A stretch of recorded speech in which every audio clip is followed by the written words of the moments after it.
স্ত্রীকে মাঝে মাঝে খাওয়াই ইনশাআল্লাহ ইনশাআল্লাহ ইনশাআল্লাহ ইনশাআল্লাহ।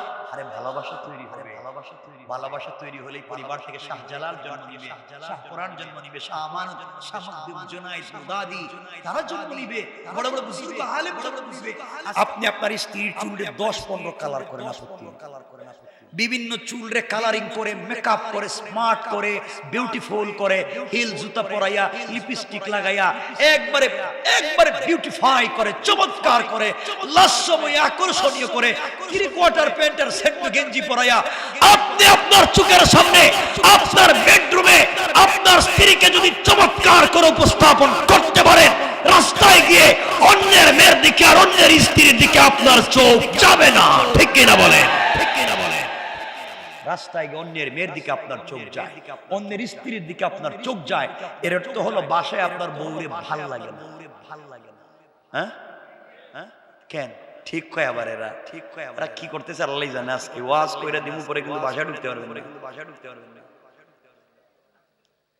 এজন্য এগুলো করবেন না, এজন্য এগুলো করবেন না, আল্লাহর রাস্তায় এগুলো করবেন না। আপনারও তো খারাপ হয়ে গেছে, স্বামীরও তো খারাপ, স্বামীরও তো খারাপ হয়ে গেছে, স্বামীরও তো খারাপ হয়ে গেছে। এরা এমন হয়েছে, বউ সারাদিন যে কাপড় পরে, স্ত্রীরাও যে কি হয়েছে, সারাদিন কাপড় পরে, যে কাপড় পরে বাথরুম ওয়াশ করছে, যে কাপড় পরে বাচ্চাদেরকে খাওয়াইছে, যে কাপড় পরে রান্না বান্না করছে, শরীরে ঘাম লাগানো আছে, এই কাপড় পরেই রাত্রবেলা স্বামীর পাশে বস্তার মতো শুয়ে থাকে, বস্তার মতো শুয়ে থাকে। তোমার এটা করতে কইছে কেন? তোমার এটা করতে কইছে, তুমি একটু স্মার্ট হতে পারো না, একটু স্মার্ট হতে পারো না, তুমি একটু চমৎকার পোশাক পরতে পারো না, একটু পারফিউম দিতে পারো না, স্বামীর সাথে চমৎকার সময় কাটাতে পারো না, ঠিক কিনা বলেন? ঠিক কিনা বলেন? এটা এরা করে না। আর এগুলো করতে করতে স্বামীর এমন হয়ে গেছে, দেখবেন মার্কেটে যায় বউ, বলতেছি না খারাপ, যায় হিল জুতা পরা, লিপস্টিক লাগায় রাখছে, ব্যাগ একটা কাঁধে ফালাইছে, আর রিক্সা উঠে মার্কেটে যাইতেছে, আর জামাই স্বামী যেটা এটা পিছনে বাচ্চা একটা খুলে নিয়ে করতেছে, হে বাচ্চারে নিয়ে বউ মার্কেটে ঢুকতেছে, বউ মার্কেটে ঢুকতেছে। কেন এগুলা হচ্ছে? কেন এগুলা হচ্ছে? এর কারণ হচ্ছে পরিবারের ভিতরে দ্বীন নাই, পরিবারের ভিতরে রাসূলের সমাজ নাই, রাসূলের পরিবার নাই। এজন্য আমাদের পরিবারকে রাসূল পাকের পরিবার বানাতে হবে। বলেন ইনশাআল্লাহ। ইনশাআল্লাহ। মোটামুটি 11টার দিকে যাচ্ছে, আর আপনাদের আওয়াজ কমতেছে। নিয়ত ছিল একটু বাড়াই আওয়াজ করব, আপনাদের আওয়াজ কমতেছে, আমিও কমাই দিতেছি। অসুবিধা হচ্ছে? একটু হাত তুলে এবার দেখান কার কার অসুবিধা হচ্ছে না। আরে হচ্ছে না কইছে, আরে হচ্ছে না কইছে। লিল্লাহি তাকবীর, জোরে আওয়াজ করে বলেন নারে তাকবীর। এরা হচ্ছে কি হচ্ছে না হেডেই বুঝে না, হচ্ছে না হেডেই বুঝে না।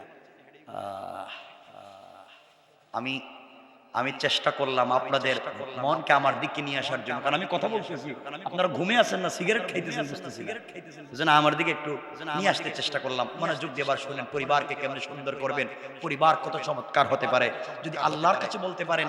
এই পৃথিবীর কাউকে, মনোযোগ দিয়ে শুনো ভাই, মনোযোগ দিয়ে শুনো ভাই, এই পৃথিবীর কাউকে 100% খুশি করতে পারবেন, আপনি আপনার স্ত্রীকে 100% খুশি করতে পারবেন।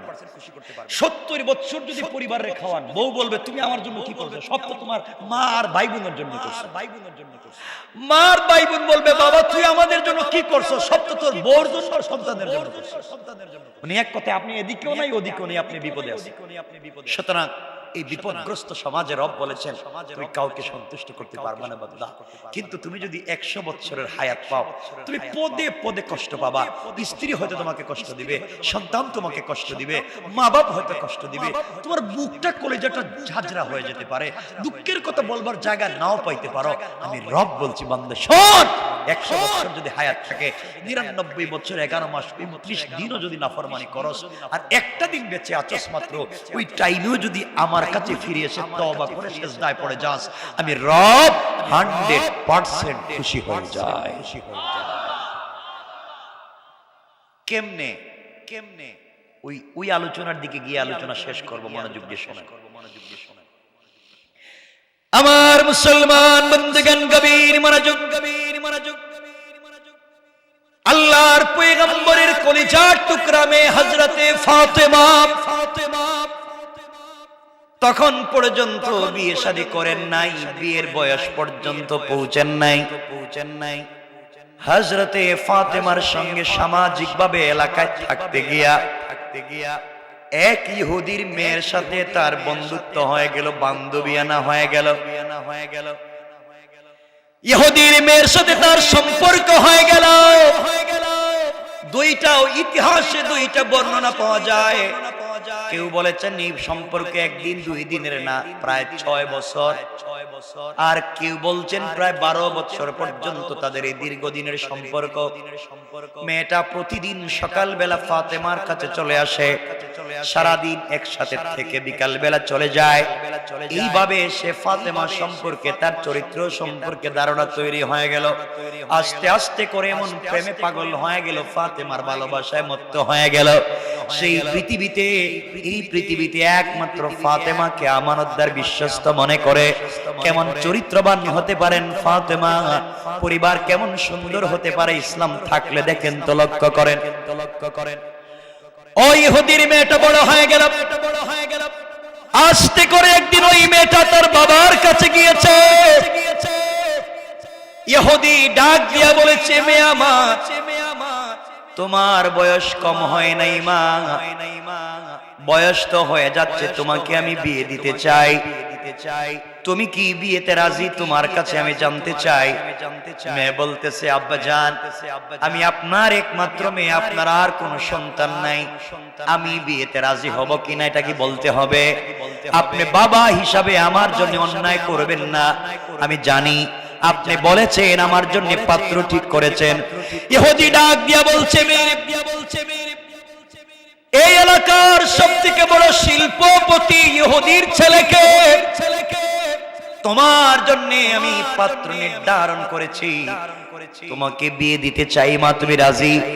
মেয়ে বলছে, আব্বাজান, আজকের দিনের আমাকে সময় দেন, আগামী কালকে রাত্র শেষ হয়ে যখন দিন আসবে, ওই বিকেল বেলা আপনার কাছে ফাইনাল ডিসিশন জানাইয়া দিব, আগামী কালকে জানাইয়া দিব। এই কথা বলে মেয়েটা বাবার কাছ থেকে বিদায় নিয়েছে। আগামী কালকে কি জানায়? আপনারা মনে মনে ভাবতেছেন হয়তো মেয়েটা বলবে, আব্বাজান, আমার তো আগের থেকেই প্রেম আছে। আমাদের দেশে মেয়েদেরকে যদি বাপ বলে, মা, তোমার জন্য একটা ছেলে ঠিক করেছে, বিয়ে দিতে চাই, ছেলেটা খুব ভালো, তুমি কি রাজি? মেয়ে বলতেছে, বাবা, আই এম সরি, আমাকে আপনি ডিস্টার্ব করবেন না, আমি ম্যাচিউর, আমার বয়স হয়েছে বাবা, আপনি আমার জন্য এখন ছেলে ঠিক করছেন, আমি তো 5 বছর আগেই বল্টুর ছেলের সাথে প্রেম করি। হ্যাঁ, আমি তো 5 বছর আগে কাম সাইরে লইছি, আপনি আমার জন্য এখন মেয়ে ছেলে ঠিক করেছেন। হয়তো আমাদের দেশে হলে বলতো, মেয়েটা বলছে, আব্বাজান, আজকে সময় দেন, আগামী কালকে আপনাকে ফাইনাল ডিসিশন জানাইয়া দিই। এই কথা বলে মেয়েটা বাবার কাছ থেকে বিদায় নিয়ে সকাল বেলার কোনো কথা না বলে ফাতেমার বাড়িতে পৌঁছে গিয়েছে। ডাক দিয়ে বলেছে, বোন আমার, এই পৃথিবীতে, এই সৃষ্টি জগতে একমাত্র তোমাকে আমি বিশ্বাস করি, আমানতদার মনে করি। আমার কোনো ভাই নাই, আমার কোনো বোন নাই। আজ তোমার কাছে আমি এসেছি আমার লাইফের সিদ্ধান্ত নেওয়ার জন্য, তোমার কাছ থেকে পরামর্শ নিতে চাই। এই পৃথিবীতে সত্য পরামর্শ একমাত্র তুমি আমাকে দিতে পারো। ফাতেমা বললেন, বোন, কি পরামর্শ নিতে চাও বলো? মেয়ে ডাক দিয়ে বলেছে, বোন রে, আমার বাবা আমার জন্য ছেলে ঠিক করেছে, আমাকে বিয়ে দিতে চায়। এলাকার সবথেকে বড় শিল্পপতির ছেলেকে আমার কাছে বিয়ে দিতে, আমার জন্য শিল্পপতির ছেলেকে স্বামী হিসাবে ঠিক করেছে, আমাকে বিয়ে দিতে চায়। বাবার এই কথার উপরে আমি রাজি হব কিনা আমি জানতে চাই। ফাতেমা ডাক দিয়ে বলছেন, বোন আমার, আমি মুসলিম, তুমি ইহুদি, তোমার পার্সোনাল লাইফে আমি কোনো কথা বলতে পারবো না, মানুষ কি বলবে। মেয়ে বলছে, বোন রে, তুমি মুসলিম, আমি ইহুদি হতে পারি, তোমার কাছে যে আদর্শ শিখেছি এটা কারো কাছে পাবো না। আর আমার মন বলছি, তুমি আমাকে যে পরামর্শ দিবে এটা কোথাও পাবো না। বলো না, তুমি আমার জন্য কিছু করতে পারবে কিনা। ফাতেমা ডাক দিয়া বলছেন, বোন রে, এত যদি তুমি আমাকে বিশ্বাস করো বোন, আমি বলতে চাই, কোন বাবাই চায় না তার মেয়ে কষ্টে থাকুক। সব বাবারাই চায় তার মেয়েগুলা রানী হয়ে, রাজরানী হয়ে থাকুক। আমার মন বলছে তোমার বাবা তোমার জন্য পাত্র ঠিক করেছে, এখানেই তোমাকে রাজি হওয়া দরকার, এখানেই কল্যাণ আছে। ফাতেমাকে জড়াইয়া ডাক দিয়ে বলেছে, বুনরে তুমি বলেছো বিয়েতে রাজি হওয়ার জন্য আমি রাজি হয়ে যেতে পারি, কিন্তু বোন আমার একটা শর্ত আছে। ফাতেমা বললেন তোমার শর্ত তো বাবাকে বলবা, বাবার সঙ্গে শর্ত দিয়ে কথা বলবা, আমার সাথে নয়। মেয়ে ডাক দিয়ে বলছে, ফাতেমা আমার বিয়েতে শর্ত তোমার সঙ্গে দিতে চাই, কমিটমেন্ট তোমার সঙ্গে হবে আমার। ফাতেমা বললেন বলো তো দেখি কি বলতে চাও। মেয়ে ডাক দিয়া বলছে, ফাতেমা আমার জন্য বাবা যে ছেলে ঠিক করে রেখেছেন, এই বিয়েতে তুমি বলছো রাজি হয়ে যাওয়ার জন্য আমি রাজি। আমার একটা শর্ত হলো বিয়েতে আমি রাজি, তুমি যদি আমার বিয়েতে যাও। সুবহানাল্লাহ, আগামী বছর এত আসতে বললেন, তুমি যদি আমার বিয়েতে যাও আমি বিয়েতে রাজি।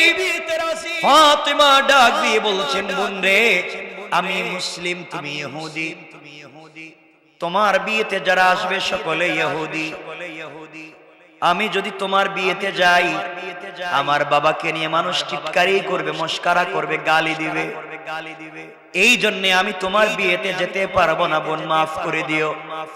তোমার বিয়েতে যদি আমি মুসলিম যাই তোমাকে তোমার বাপকে মানুষ গালি দিবে, এই জন্য যেতে পারবো না। মেয়ে ডাক দিয়ে বলছে, বোন রে দীর্ঘদিনের তোমার সাথে সম্পর্ক, জীবনের শেষ সিদ্ধান্ত তোমার কাছ থেকে নিতে আসলাম, এত ভালোবাসি বিশ্বাস করি, আর তুমি কি না আমার বিয়েতে যেতে চাও না? বোন রে আমিও তোমাকে ফাইনাল সিদ্ধান্ত জানাইয়া দিলাম, তোমাকে এত ভালোবাসি, এত ভালোবাসি, তুমি যদি আমার বিয়েতে না যাও এই পৃথিবীর কোন ছেলেকে আমি বিয়ে করব না। পড়েন সুবহানাল্লাহ।